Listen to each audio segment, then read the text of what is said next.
May sabihin na nga ang House Kongreso at ito po'y tinanggap namin at bibigay namin ang SALN ni VP Sara.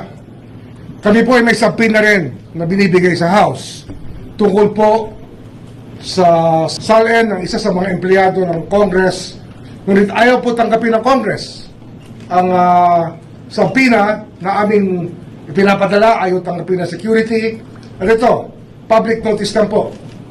Susunod na gawin pa sa amin to ng Kongreso, I will cite the Secretary General in contempt.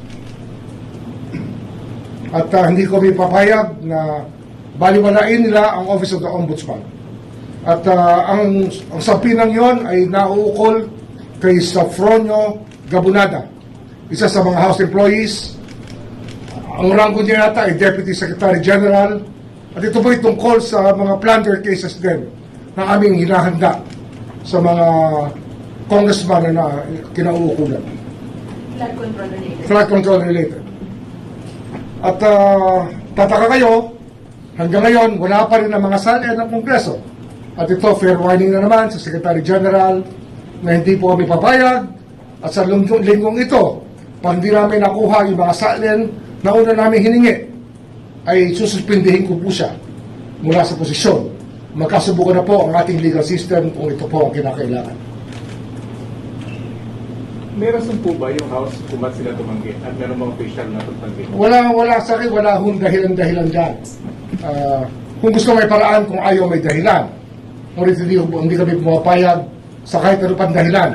Sapagkat sa sabina ng Ombudsman ay sabina po ng batas.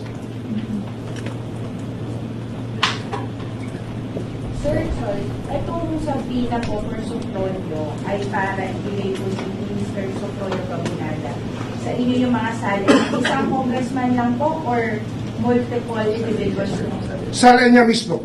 Ay, Sufronio. Siya po yung aming inimbestigahan din dito sa Office of the Ombudsman. So, sir, itong nirereklamo niyo po parang hindi po nire-recognize yung sabina. Concerning Sufronio Gabunada lang. Yes, hindi, pero ang Secretary General kasi matagal nang umiiwas na ibigay sa amin ang nire-request namin mga SALN.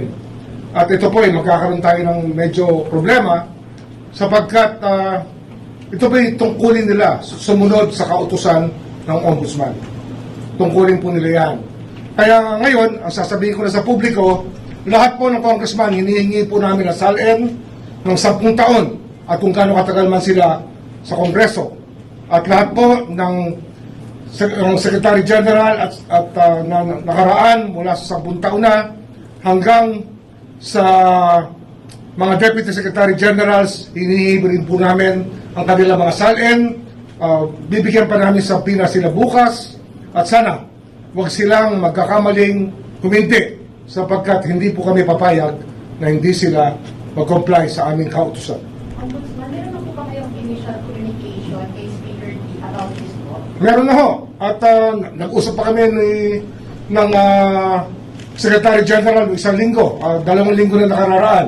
Ay kami nagtataka kung bakit hindi sila nag-comply sa aming pinag-usapan. Dahil po sa nangyari, Ombudsman, haharap po ba kayo sa impeachment proceedings? Na mag-comply kami. Basta katungkulan namin, tungkulin namin, mag-comply kami. Ang hinihingi namin sa kanila, yung kanilang tungkulin sa taong bayan, na bigyan sa amin ng impormasyon, ay kanilang ibigay.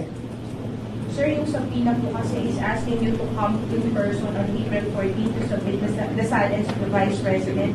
So does this Yung custodian ng SALN na magdadala. hindi po kayo personal? Hindi ako personally. Hindi naman ako may hawak dyan, kundi yung officer na may hawak mismo ang magdadala pagkat siya po ang may personal knowledge tungkol sa bagay-bagay na kanilang hinihingi.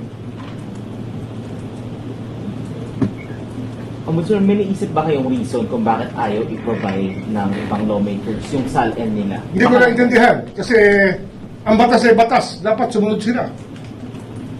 Huwag nila sasabihin separate branch of government. Kung sila ay kahit speaker pa o kahit ano pang rango, pag may sabina po, sumusunod po tayo. Kung sa korte po tayo, sinabina, susunod po tayo. Kung sa ombudsman tayo sinabina, susunod po tayo. Yan po ang nasasabi ng batas na na nilikha upang bigyan ng poder ang Office of the Ombudsman. Sir, sa red topic lang, pero flood control pa. Sir, kasi may copy po ako nitong information about yung request po ng Ombudsman sa preventive full departure order for the Young Brothers. This was granted by the court. Nakalagay po kasi dito sa request nyo, you cited na they may be liable for graft and malversation with respect to have a confirmation. Isa yan sa aming inahandang kaso. Marami pong kaso na lamang lumabas na ngayong Abril at marami pong lalabas na kaso sa Mayo. At hindi lang po malversation, kundi plunder po ipa-file na namin. Plunder cases will be filed by this office against high-ranking people very soon enough, by the month of May. But sir, as far as the Young Brothers are concerned, graft and malversation trial by Pwedeng plunder din, depende pa sa aming findings. Pwedeng plunder din. Because we want the Supreme Court to revisit the doctrine of plunder. Yung doctrine ng Korte Suprema sa plunder ay dapat mausisa muli sapagkat tila ginagawa nila imposible ang plunder maging krimen. Kaya ito po ay nasa sa kanila na. Ibibigay namin ang responsibilidad sa Korte Suprema upang maglahad ng tamang patakaran tungkol sa plunder. Sapagkat meron na po silang nakaraang mga ruling na hindi po sang-ayon sa aming paniniwala. So, sir, sorry, dun sa Supreme Court, you filed a motion for them to clarify? Hindi. Sinasabi ko lang na plunder yung file namin at darating sa kanila ang tanong na yan muli upang mabisita nila muli ang mga doktrina na kanilang nilabas tungkol sa plunder. Sir, kasi I understand yung sa Young Brothers po meron ng civil forfeiture cases against... Meron din. Ang problema nga kasi, yung Secretary General, pag hindi sa amin binigay ang SALN, ay parang sinasabi nila, hindi kayo pwede mag-file ng civil forfeiture cases. They cannot frustrate the ends of justice. I'm warning the Secretary General, do not do this again. We will cite you for contempt and we will suspend you, if not remove you from office.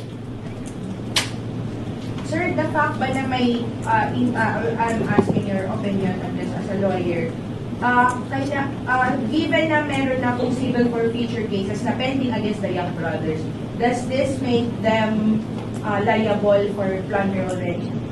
Kasi No, it doesn't follow. Doesn't follow. Doesn't necessary. follow. Or any criminal case, sir. Now, we have to look at the circumstances by which we qualify a crime to be plundered. Okay, sir. In the same light, no, I'd like to say that we have been seriously preparing a case of plunder against former Speaker Martin Romualdez and former Senate President Jesus Escudero. Plunder ang aming hinahandang kaso para sa kanila. Sir, Related sa- on record, sir. And as a conspiracy, with the element of conspiracy involved in the preparation of the complaint. How soon po itong Well, within the month of May. We're just tying up many things that have to be there for us to make a case out of it. Pero the Senate President, the former Senate President, and the former Speaker will be subjected to a case of plunder very soon. Flood control case, flood control related ba ito, sir? Ito po. Flood control related in so many ways, yes. Ombudsman, sila na po yung sinasabi ko kanina na matataas na opisyal. Kakasuhan. Sila yan.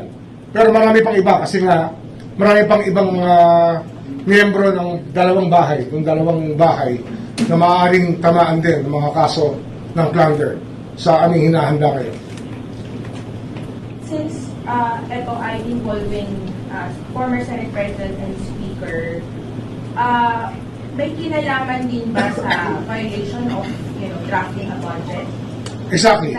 It's actually the way that the budget was passed upon by the two houses and how many things have been implemented because of that. Budget process, sir. Budgetary process. conspiracy